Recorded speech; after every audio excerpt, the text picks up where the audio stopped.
Uh, Beers with Bill tonight. I'd like to welcome Tim Schneider, Duntroon Cyder House. And we've been looking forward to this for a few weeks now. So, Tim, take it away. Oh, Bill, I thought there was going to be some questions just to sort of get the conversation going. Do you want me to just let it go, or? Well, maybe first talk to us a little bit more about the first cider we're doing. Sure. So, Standing Rock. Let's see. I got a background. I got my nice orchard background on here. Oh, there you can see that. So, Standing Rock is that's our flagship cider, and if you're tasting, if you have one, if you've been able to find one, and actually, Kitchener-Waterloo area is actually one of our largest areas with the LCBO. That along with downtown Toronto and up our way, but Standing Rock's kind of a cider that I learned to love when I lived in England for almost 7 years, and I trained there.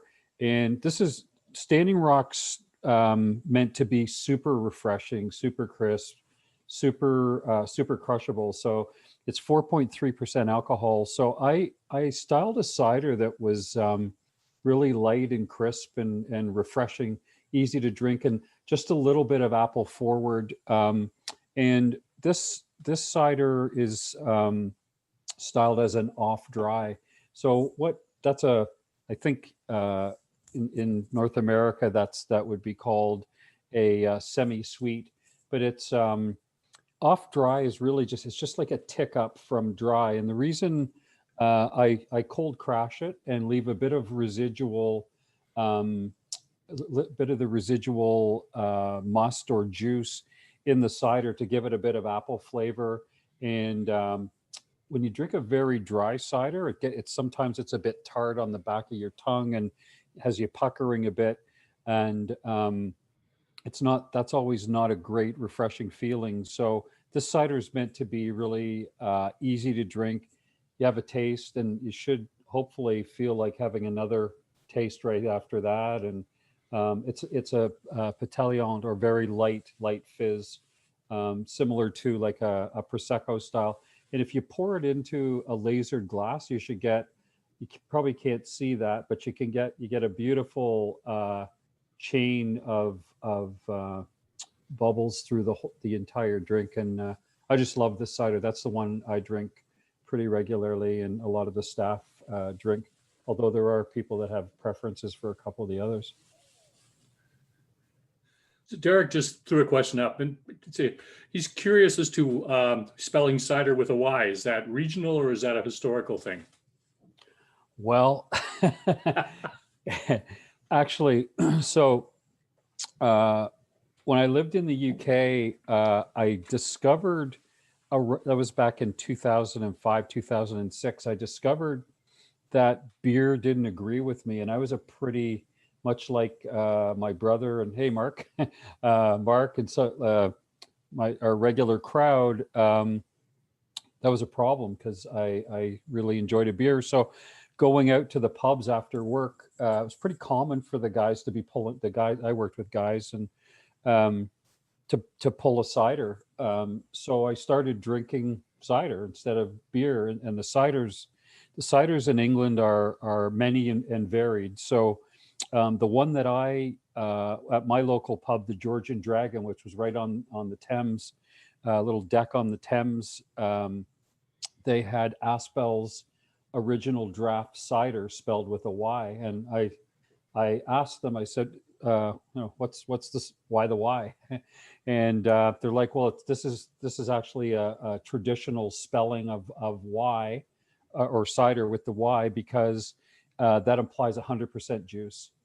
And that's in British terms, when you see a cider, it means it's 100% juice, which in fact is, and that's in Suffolk, which is on the English Channel, and Calais, and then Normandy and Brittany are south of there in France. That's a style and tradition as well. They're only 100% juice. So that's why the Y, Bill. It's to basically tip our hat to our English stylings. Okay. So I'm curious. You had 7 years in the UK. That's a huge decision to uproot your family. So was that a career move, a job move, or just picking up your family and taking a risk and going over to the UK? There's varying opinions on whether it was a good idea.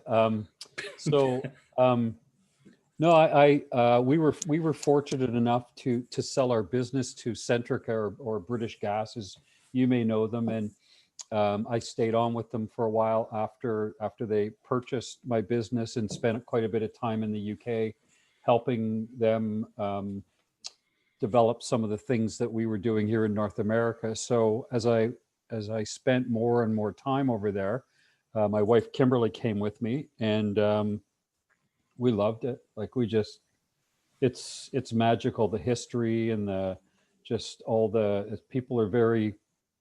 live very close to the soil or to the earth. They're they're islanders. So we loved it. And our family was very young. Our oldest daughter was 6 years old without deep sort of friendships established. There was friendships, but we weren't going to have any daughters staying behind because of boyfriends at that point. So, so, so we upped stakes and headed over there and made a life there. It was questionable whether we were going to come back. We loved it so much. But yeah, so and we started a business, climate change and energy conservation business over there with the guy who actually bought my business from as a representative from from Centrica. So we actually started up a business together there in a beautiful part of England. So it was a pretty cool experience. Troy has a question before I move on to my next one. He's curious, um, is it a single variety of apples in each of your ciders, or is it a blend? Yeah, so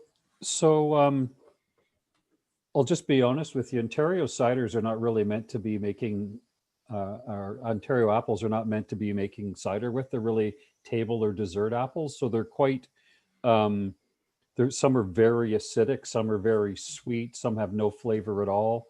So we blend the apples and we blend them on the year. So we put in lots of mac. So where we are in Duntroon, that's a sort of 150-year-old apple region. Now everybody thinks of Collingwood and Thornbury. We're just south of Collingwood. So we have all these old heritage apple orchards that nobody really wants the apples anymore. There's Spartans and Empires and um, Cortlands and lots of Macs and Russets. So we blend a lot of those apples. And what I look for is we have refractometers. We'll go out and check the apples sort of in the fall and stuff. And just people think it's cool. I just do it because it's utility. But we go out and sort of check the sugars and just see what we've got, and then we'll blend the apples to based on acids and sugars to get the balance. Um, yeah, and I mean English and French apples have, there's bitter sweets and bitter sharps. I trained in the UK as a cider maker, and they have very exquisite cider apples that you can create amazing profiles and really heavy tannins and very velvety mouth feel, and very dry, scrumptious ciders. In Ontario, but Ontario's become a style of cider, right? It's actually become a globally dominant cider style because it's so refreshing. In fact, Ontario, a lot of the guys that live around me, I don't compete just because I don't like to be disappointed, but um, there's a lot of people around here that compete, and Ontario consistently wins gold, silvers, best in show at Glint Cap, which is an international cider show. So our apples are the Ontario Heritage apples are fabulous for Ontario ciders. Okay. Can you explain to me, because I don't understand it, the difference between a French and English style of cider? Well, there's people much better placed to answer that question than me, Bill, but I'll take a shot at it. I mean, I did, we do have a connection with a French cidery that's 400 years old over in Caen, or a little village just outside called Rote. So that's, you know, they have particular styles there and certain unwritten rules. There's a cider region, and they make cidre à bouche, which is basically the cider is cold crashed just at a certain point when there's enough residual sugar left, and then they use the natural yeasts to ferment the remaining sugars. It's very much like champagne. It's exactly the same process as making champagne. And as a rule, you're not allowed in those regions to call it cidre unless it's from that area, and also has the terroir and the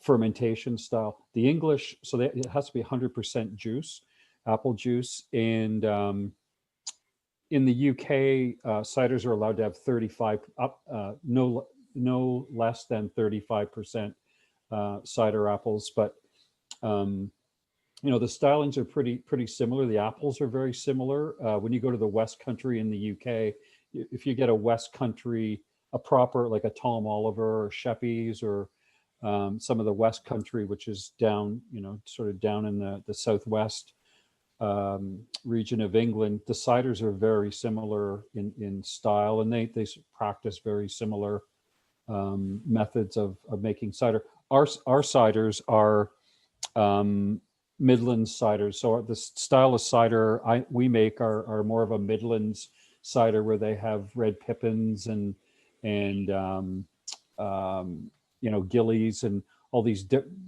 apples quite similar to the apples we have here. So it's a much lighter, more refreshing cider. But to make a short story long, Bill, that's all I got on that one. I appreciate you giving me the explanation, because when I was reading, it didn't make sense to me, but thank you. A couple of questions I need to follow up on. David wanted to know, what's cold crashing? Oh yeah, so so our ciders, I don't know if you guys have a can there, but we don't make a big deal about it. We probably should more. So we don't have sulfites in our ciders. So sulfites, as many of you know, it's an allergen. It's also a food preservative. So the traditional style or way to create or leave residual sugars for a tiny bit of sweetness in the cider is so if you look at a curve of how yeast performs, the hotter it gets, the more active, the greater the population of yeast, the more prolific it is. So if you move down the curve on temperature, it stops and actually becomes inactive. So to cold crash, what you do is you take a cider that's in full fermentation, and where the yeast is trying to spend itself and convert the sugars to alcohol by taking it to 40 degrees, or we take ours down to 35 degrees. You literally stop the fermentation, and that leaves the sweetness in there. And then you do so in our case, most cider makers and most winemakers, what they do is they'll put sulfites in, which kills the yeast. So they'll basically inoculate the tanks.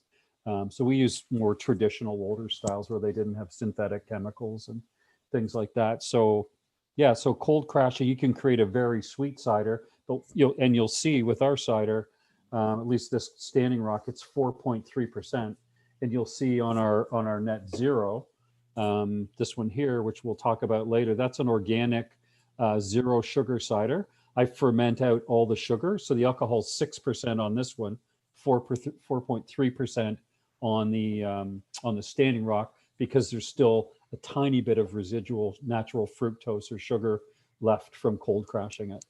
That makes sense. Makes perfect sense. Thank you for explaining that for us. Mark says kudos to the Duntroon logo. He's heard many positive comments about it. So was that an in-house design, or did you do that out? It's actually a pretty cool story. So our family, my mother's side, they're Scottish, so they were original settlers from Islay in Scotland, the Isle of Islay, and that's where the Duntroon Castle exists. So on the Isle of Islay, there's the Duntroon Castle. So when they settled in what they called Scotch Corners, and then Bowmore, and ultimately Duntroon, they were Celts. They're Scottish Celts, and when we were trying to figure out what to do with our logo, we got advice to write our brand story. So we sort of wrote about our family, and just fact that they've been there since 1834, and et cetera, et cetera. And this really super cool, bright young designer came back and gave us the Celtic apple and said, "I nailed it."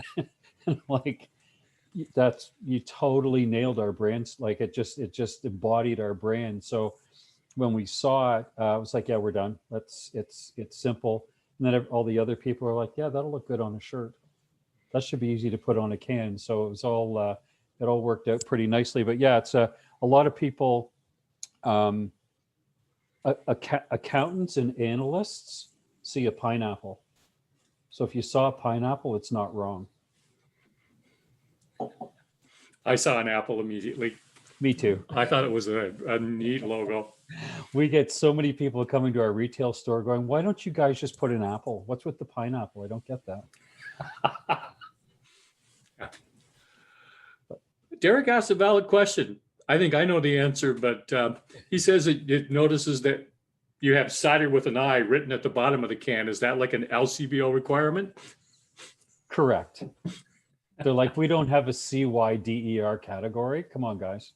So we actually had to change our corporate name to, there was a bunch of things we had to change just to remain compliant, because we do live in a nanny state here in Ontario. Yeah, it can be frustrating at times, can't it? So I'm curious, did you buy the farm knowing you were going to the UK, or did you buy the farm and then decide you were going to the UK? Because you bought the farm just about that time period, eh? Yeah. I'd like to say there was this master cohesive plan, Bill, but not really.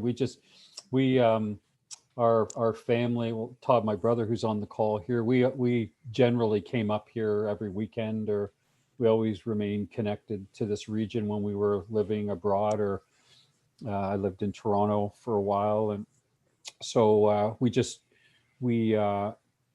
our parents, or my grandparents, had sold the family farm, the original family farm that they were granted in 1834. They sold it. So we bought a piece of land just down the escarpment across the road, just really as a placeholder. And we weren't sure what was going to happen with our change of sort of being an entrepreneur to being not a very willing corporate guy to being bought out. So we just bought it as a placeholder, and it turned out to be a bit serendipitous in the end, because it had an apple orchard on it and a bunch of things that sort of became part of our future. Andrea raises the question, is there a special meaning to the name Standing Rock on this cider? That's a great question, Andrea. I know. That's a great haircut, by the way. Yeah, there is actually. Standing Rock is actually a rock that's on in the Niagara Escarpment, just across the road from us on the Standing Rock Trail. So it's on the Bruce Trail, and it's actually an outcrop. It's a rock that's about probably 160 feet high. That's in the middle of the forest. That's where I proposed to my wife, but whatever, that doesn't matter. It's kind of cool, because that's my mom used to play there as a kid, And prior to that, the Petun Indians lived in this area. They used to use that as a lookout to look out to Christian Island, and they could see the Iroquois coming in. So we've had one person. If you go to we don't have 5 stars on our Google reviews. We've got 4.8 because somebody's very unhappy that we have leveraged the on the backs of the Aboriginal Indians in this area that we use Standing Rock. And I'm like, hey man, like I grew up here. It's that's where we used to go and play, and it's part of our family. So but yeah, it's if you're ever up this way, the trails out there are just magical. Like you wouldn't even know you're in Ontario. It's so beautiful. The crevices are hundreds of feet deep, and there's ice year round there. It's really neat. So, and we're going to do a Living in Standing my Rock snowshoe tour this winter. We're going to have sips of cider at the farm, and then we're going to do a snowshoe out to the Standing Rock Trail, and then have people come back to the farm. Well, that's fantastic. I was just about to say, you are living in my favorite part of Ontario. You don't realize it until you leave it. It's really interesting coming back and, just realizing what the natural beauty that's here. Yep. So, because I want to be able to talk about all three, can you talk to me a little bit about the rain dance? Yeah, I'm gonna lose the virtual background here if I can. Let me see if I can shut it off. Yeah, I don't know what's behind me. Yeah, so that's the zoom in there. That's the rain dance, and that one's a really interesting cider. So again, sorry to bore you guys with the UK stuff, but when I lived over there, so you got to turn it upside down, and serving instructions are shake gently to rouse, and that's cider talk. So it's this is a cloud. This cider is an English summer style cider where on a super balmy hot day of 22 degrees Celsius, there you'd go out to you go into the pub, and they pull you a full pint of this over ice. And it's a cloudy cider. Actually, maybe I'll just pour one. Yeah, so you'll be able to see it's cloudy, and it's champenois carbonation, so you can see again the fizz. It should be gone in 4 seconds, and it's that's carbonated to 2.9 volumes, which is just under a champagne type fizz.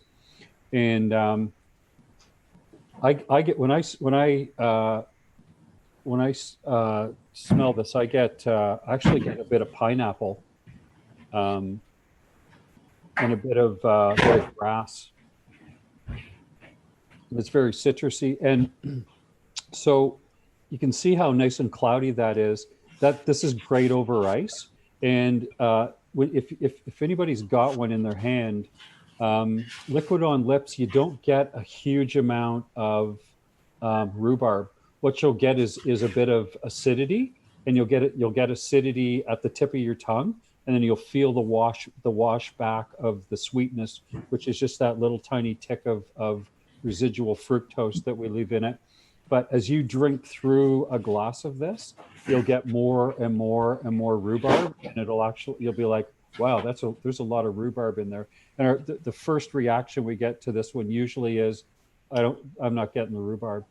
And because rhubarb, if you think about it, when your grandma makes you a rhubarb pie or anything like that, tons of sugar, and the sugar is basically to mask the acid.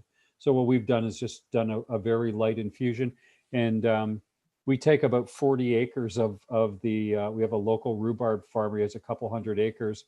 We take about 40 acres, and we actually bring it into our cider mill, and we actually press fresh rhubarb, and that's why it's cloudy. I don't filter it.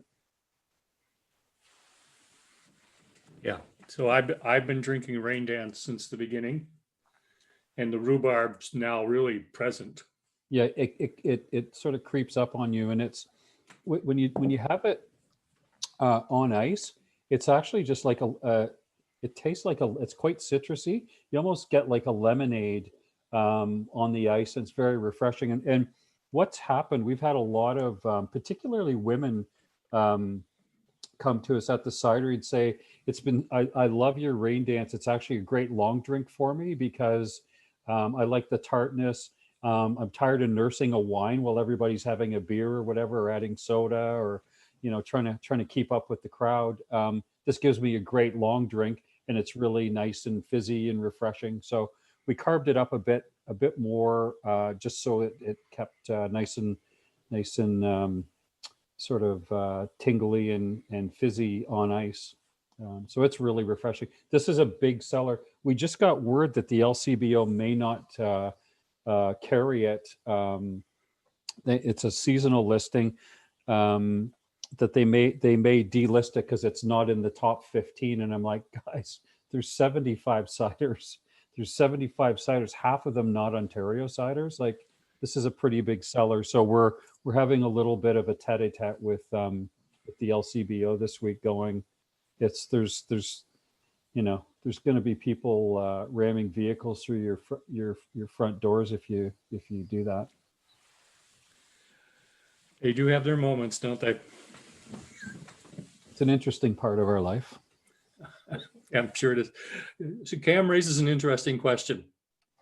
He talks about summer bees hitting the bar scene in KW, and a lot of the diehard cider fans scoffed at it and referred to it as juice for kids. He's wondering what your thoughts are on sugary ciders. Is that a sacrilege, or? I don't know. Like, the hottest drink this summer was White Claw and Mike's Hard Lemonade Blue Freezy. So like, it's like, I don't know. It's I mean, to be fair, Summersby's is the product of Weston Orchard cider in Kilcott, which is where I trained, actually. So pretty smart. I mean, what they did, if you remember, Mike's Hard Lemonade, but Smirnoff Ice, all those fizzy pops. I think what I was told from actually the son who ran the pub there, he was a Weston. He said, we designed it to transition kids off fizzy pops onto cider and keep, because it's mostly the younger crowd that wants the sugars. And if you ever go and watch somebody in the LCBO, they usually check for price, which Summersby's is a low price, and they love the cheeky flavors, or the tutti frutti flavors that they have, and the sugar. So it's a bit of an interesting discussion at our place, because I won't do it. I won't put sugars. We'll leave residual fructose, like naturally occurring sugars, but my bankers, my financial advisor / my wife, she's like, why don't we make something sweet? That's what everybody loves. And it's just, I don't know. It's a matter of principle for me. It got a lot of people drinking cider, is probably, I think, which I think is it's cider's clean. So if you look on Archaean, and there's most good cider makers, the ingredients are apples. There's nothing else in it other than apples. There's no water, there's no sugar added, and in our rain dance, it's apple and rhubarb. So I think if it helped transition people onto healthier drinks, I think that's probably a good thing. I won't drink one. I can totally appreciate that sentiment. So I'm curious, was it a really big step to decide to come back to Canada and then almost immediately go into growing, and these are your words, crops that would be awesome as opposed to good? I overused the word awesome. Just I loved it when I read it in that interview. It was like, oh yeah, that's so perfect.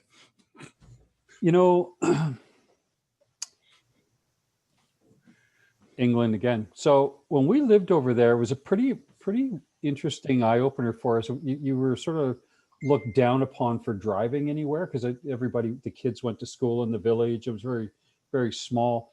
And there was literally farms around our village that you went to the market and got food. And when you went to the pub, they had local pheasant that, it was that the whole local thing and organic it wasn't a big deal. It wasn't a big deal. It was just kind of how, at least in rural England, how they lived. So we were talking about it and going, and sorry, the other thing we noticed too, two of I have three girls, two of them had quite serious allergies. And when we moved over there and we started having the eggs, and they were allergic to eggs, they were allergic to milk, they were allergic to sesames, all these things. And when we started introducing some of the things over there, they weren't alert. Their allergies disappeared. It was really weird. So all the eggs, all the milks, it's not a milk product. There's no GMOs in any of the foods there. It's all grown naturally. So we just really sort of took a note out of that part of our life and said, when we come back here, we have this really nice piece. We have 110 acres in Duntroon.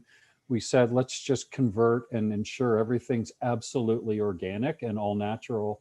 And just you get better food. So we have a fairly large garlic operation now, and we literally get people from all over Canada asking for our garlic, and it's growing organically, and you can absolutely taste in the opinions of many people other than myself, you can taste the difference. So when you get when you start growing biodynamically and you get soils and the riospheres working around your plants, your trees, we had to build machines to cut our garlic on year 3 because the roots were literally too long to pull. You couldn't pull the garlic out. So when you get those sorts of sugars and nutrients and all those things naturally coming in to your products, it tastes different. So that was our idea of awesome.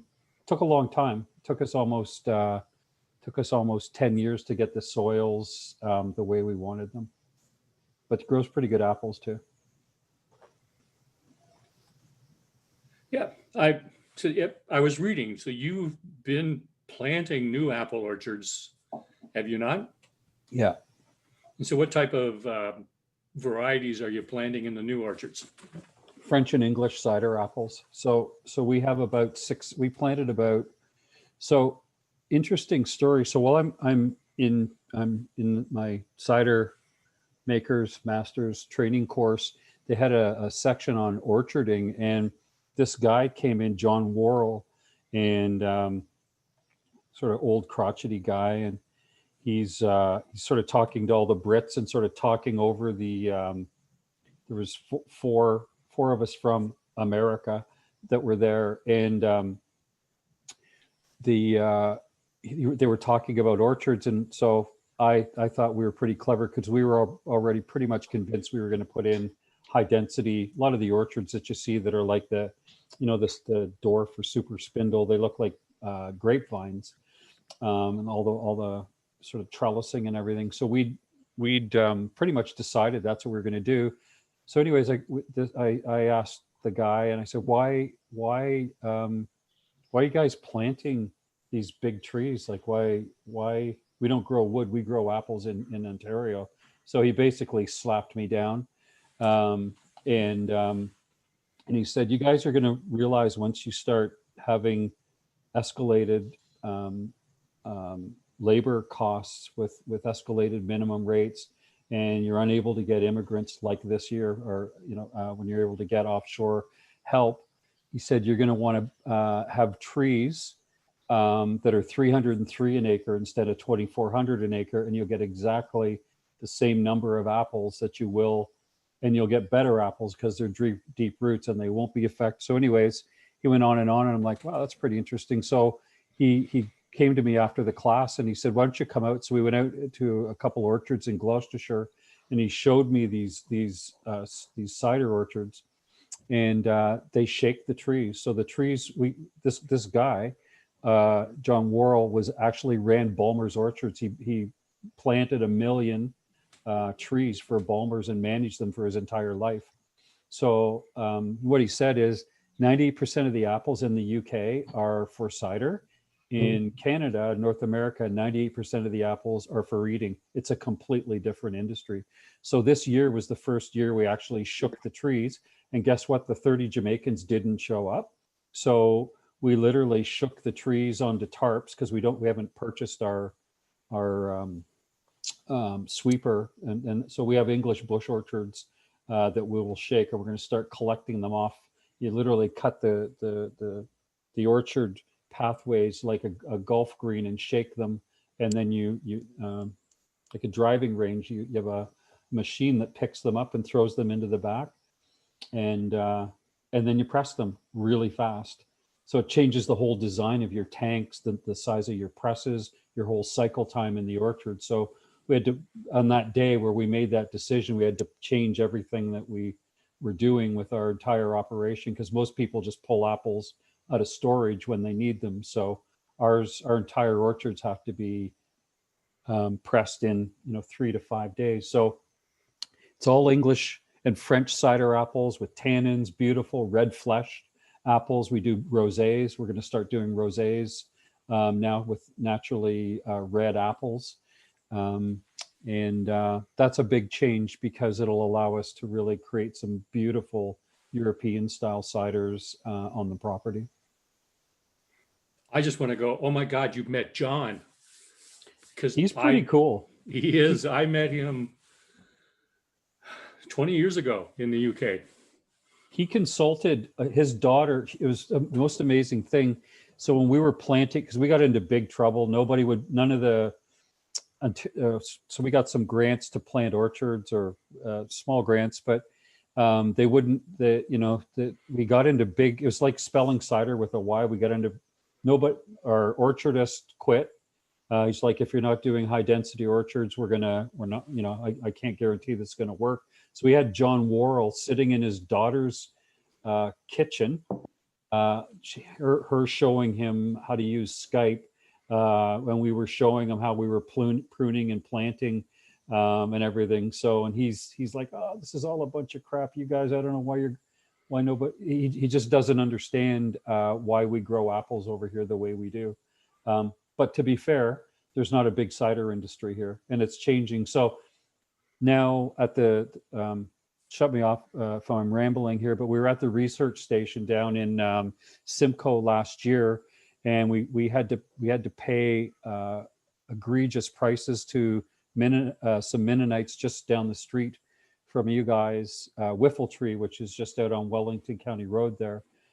They grew our apples for us, our trees for us, and we had to get special budwood from the UK and wherever. And we had a lot of resistance. But anyways, while we were down at this Simcoe research, the guys from Cornell came up, and basically the students were showing us, well, you should be able to produce a bin of apples for $300 a bin. So in the UK, it's like 50 pounds a bin. It's much, much, much less. And the guys from Cornell came up and said, you guys are going to have to transform all your orchards over to trees that you can shake. You can't have the labor. So our growers were there that day, the Mennonites, and he looked over and tipped his hat at us and went, it was kind of a little bit of reassurance that we weren't completely insane at this point and everybody had abandoned us. But yeah, so our trees, those trees will be 15 feet high.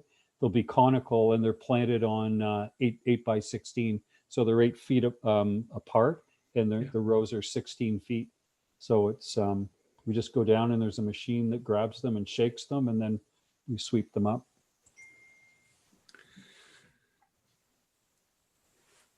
I love it. I am so looking forward to when I have a chance to come up and see the orchard.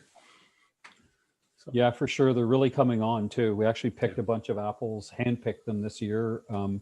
So they're 4 years old. So they take about 5 years to really, you get about 30% yield. So we we were out there picking Medal d'Or, which means gold. Yeah. And the ciders are just fabulous. Like, they're exquisite. So small batch right now. Yeah, of course. Troy's curious, because this is a beer show and we've had a lot of brewers on. And in the brewing industry, there's a lot of collaboration between brewers. Is that happening in the cider industry yet?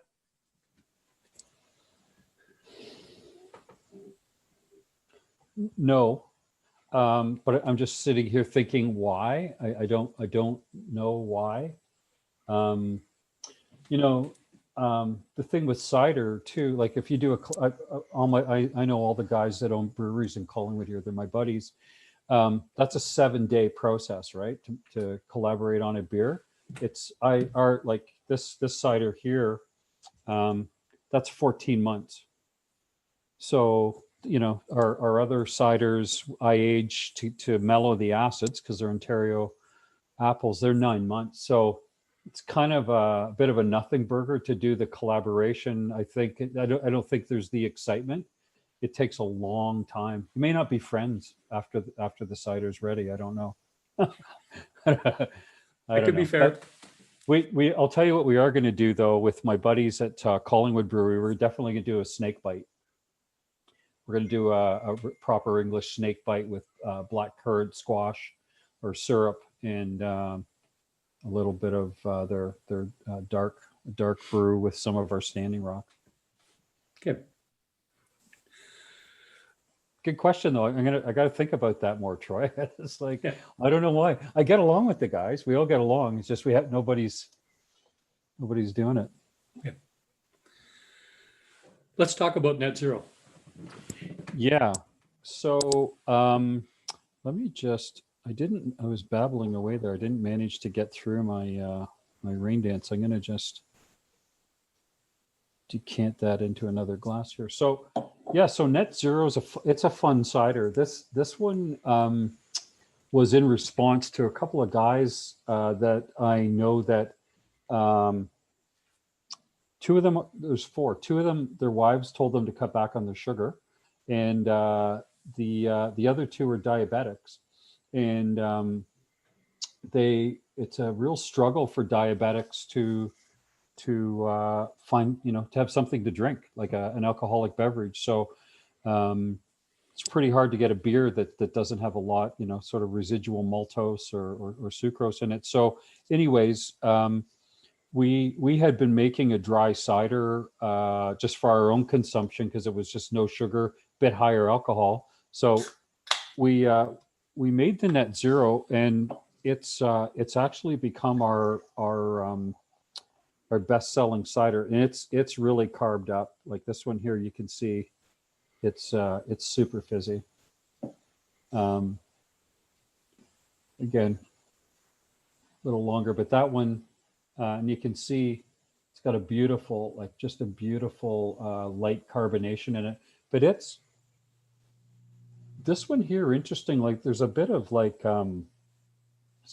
mango or something there, and a bit of grass. But this one's been aged 14 months because it's really hard to do, because when you ferment, all of the residual sugars out, what you're left with is basically alcohol and acid. And the apples that are in this are Cortlands, Liberties, Macintosh. We have Spies in this one. So lots of potential flavor, but when you ferment it right to dry, there's no juice, there's no juiciness left, there's no real flavor. So what you end up with is something that's it's actually a proper tasting note. It's a bit winey, so you'll get a bit of a wine flavor with this one, and it's very, very dry. And I see nobody's drinking that because it's not in the LCBO. But this one's it's interestingly very light, dangerously light tasting, because it's 6%'s a lot of that packs a lot of punch. You're off with the fairies pretty quickly if you have two of these. So in your aging process, Tim, do you age them in wood or just age them in stainless? We age them in the tanks, In the stainless, yeah. Okay. We also use IBCs a lot. We actually use the food grade plastic containers because Yeah. we do a lot of blending, and um, the so stainless in some cases, but predominantly in the IBCs, which a lot of guys will ferment in the stainless and then move them to the IBCs because you need to blend. You really need to do a lot of blending of acids and sugars. Um, but yeah, So a lot like the wine industry, you make a whole bunch of containers and then you blend them to get the flavor you want. exactly. Yeah. Yeah, just and it was. I mean, I didn't really know that much about commercial cider making when we first started. What I did learn very quickly is that if people buy a standing rock, they expect it to taste like a standing rock, and the same with a rain dance. So we had to learn a lot about the science, sort of the more technical aspects of what was making the cider taste the way it was, and so we manage our blends and pretty consistently now. If you have a standing rock, from in September to having one in March the following year, they're quite similar. It's very, very close in flavor profile. So, and that's through blending. Cam's curious. He wants to know if you follow the Quebec cider scene at all. He's thinking along the lines of the apple vermouth and the brandy styles that are being done, and wondering if you are considering tapping into that market. Yeah, actually, yeah, Troy. You know what? There is a collaboration. I actually work with Claude Jolicoeur. So he's a cider maker out of Quebec.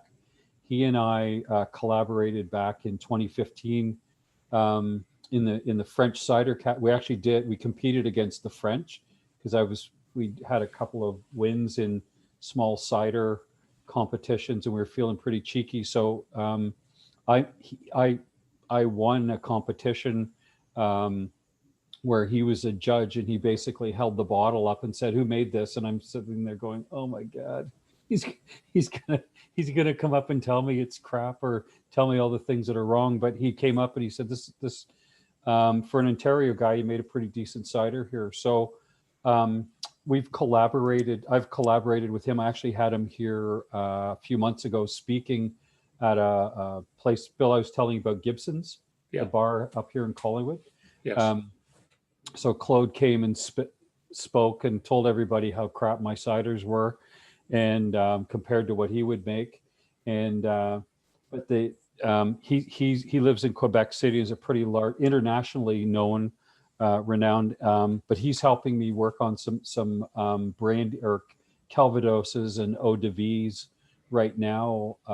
But you got to have the French and English style cider apples. You need the tannins and you need the sugars. You need otherwise you end up chapelating it and sort of back charging with sugars and things like that. And we're trying to do. We do make ice cider though, which is pretty interesting.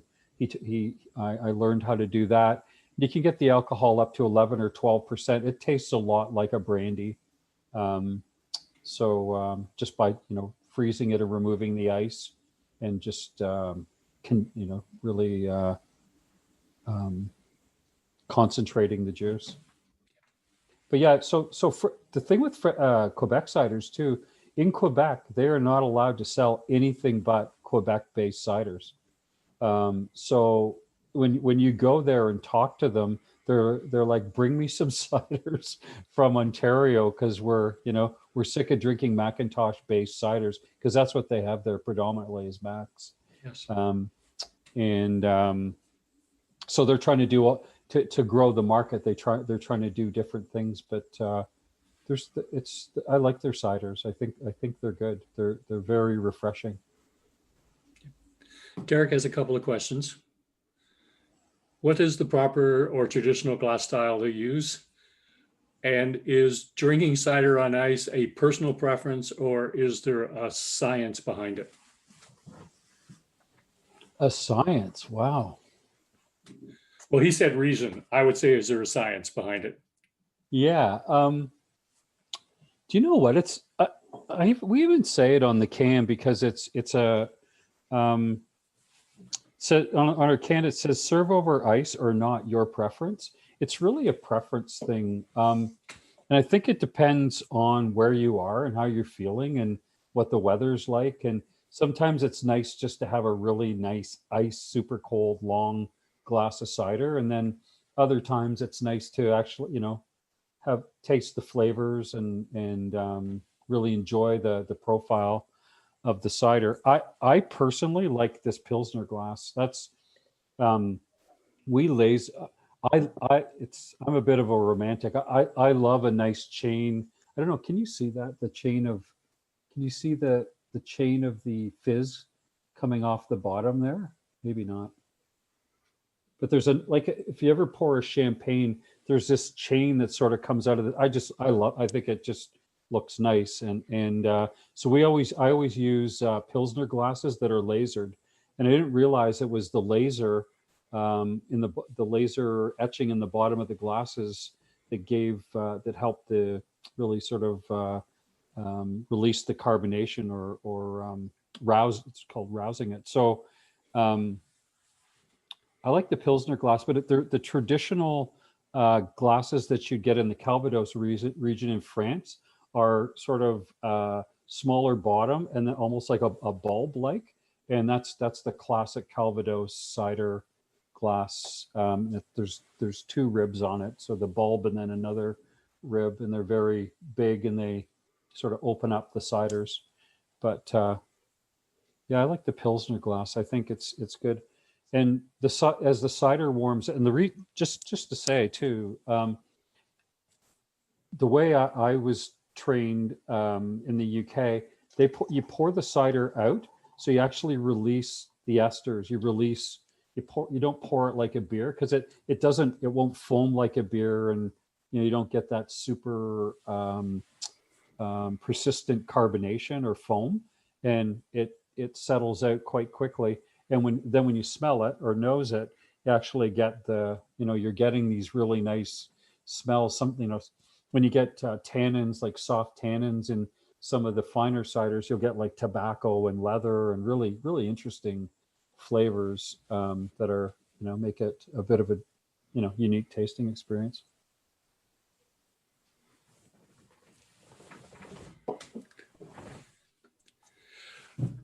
Shiraj can join us a little bit late. He wants to know what your thoughts are on what Revel in Guelph is doing.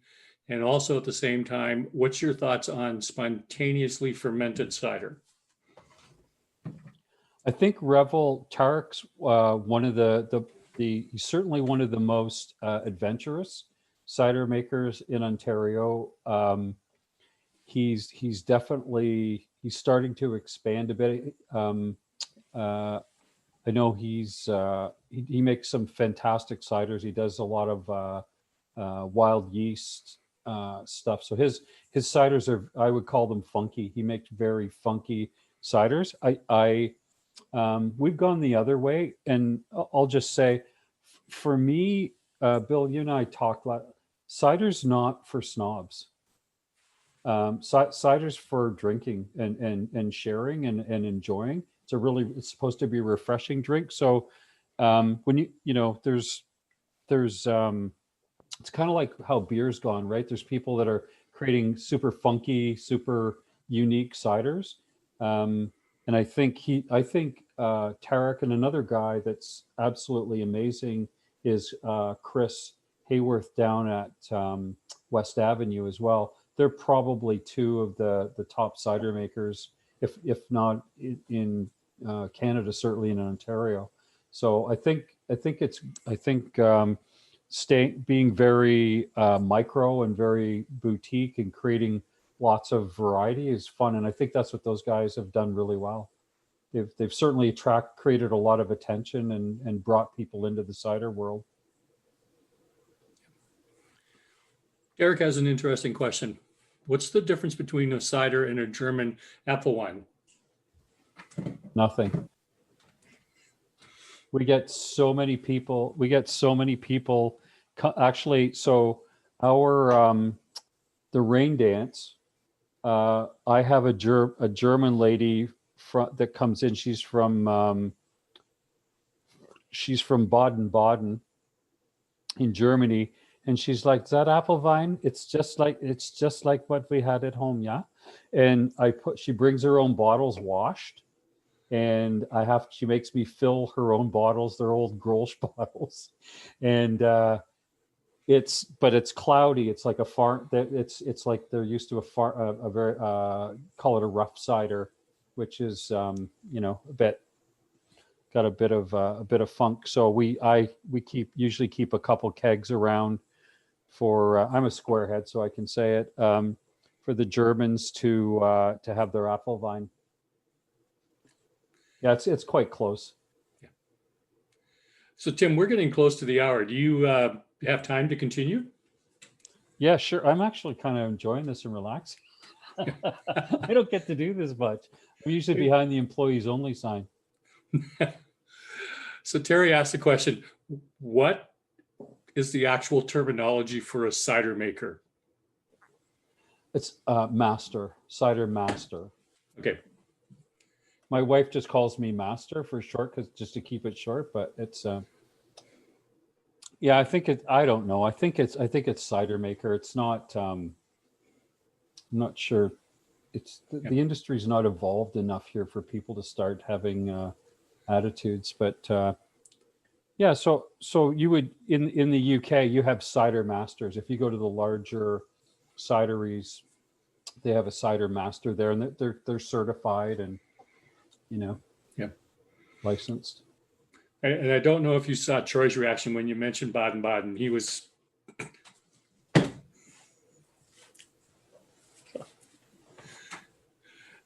so I'm going to ask my philosophical questions right now.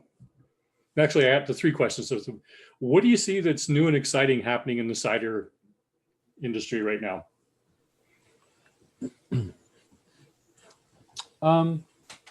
It's kind of what we were talking about. I mean, it's sort of a back to the future with the Ontario wine industry, where a lot of people are sort of probably a bit young here, but if Ontario wines like Baby Duck and Moody Blue, and remember all that great stuff made with Concord grapes? It was absolute rubbish.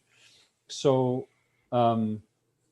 I think what's happening is people are discovering cider, and I think people are becoming more discerning. Their palates are evolving a bit, just as they've done with wine. So I think guys like Revel and West Avenue, and I'll be bold enough to say that we aspire to be considered in that crowd as well. But I think making fine ciders, I think making a bottle that you just absolutely cannot wait to share with your friends, and something that's quite unique. So I think that's where the market's going. But you can only do that with apples. You can only go so far with the tutti frutti, adding cranberries and all these different things that you see, creating, really unique ciders with yeasts and different, keeving and different fermentation processes. I think that's exciting. So I think people have discovered cider enough. They're like, now what's next? Just, stop loading it up with tutti frutti flavors. I want something that's unique, because you can with yeasts and different apples and fermentation processes and maceration processes, like they do in France, where you sort of you let the apples sit before you press them. After you've created the pomace, you get softer tannins. So I think it's evolving the flavors and evolving the complexities of the cider. And we're starting to sell fine ciders or European style ciders at the farm now, and they sell out literally within hours when we post them. Now I'm going to ask my philosophical questions. If you could go back in time, what advice would you give your younger self? Oh God. Oh. You didn't think I was going to ask that question, did you? I just wish I really love doing this. It's so I would do this. To answer your question, I would have started doing this earlier in my life. I would have bought farms when they weren't way beyond, the reach commercially to run something like this out of it. Um, but yeah, it's really sort of doing something that you love doing every day. It's true. You really do not work a day in your life after that. So I wish I had have started doing this sooner in my life, and maybe um, bought 400 acres or something, because it would have been like $20,000 instead of $2 million up here. And what would you like everybody who joined in and did this tasting with us tonight, what would you like them to take away from our talk?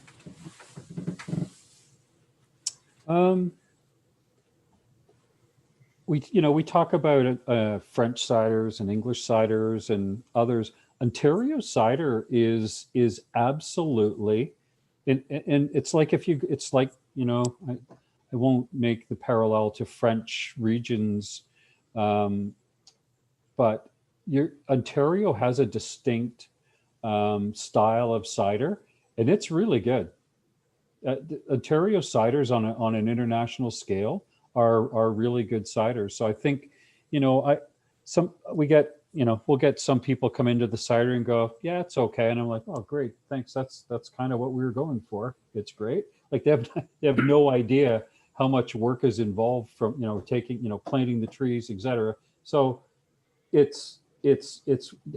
having people understand what's involved with it, and it's very much like a winery, and the amount of involvement and the products that are starting to emerge, I think, are world class. So I would just encourage anybody that hasn't sort of gone through a bunch of Ontario ciders, go out and try them. They're all good. Many are different. They're very different, and there's very different styles. But in my opinion, they're all quite good. So I think we should just be proud of what's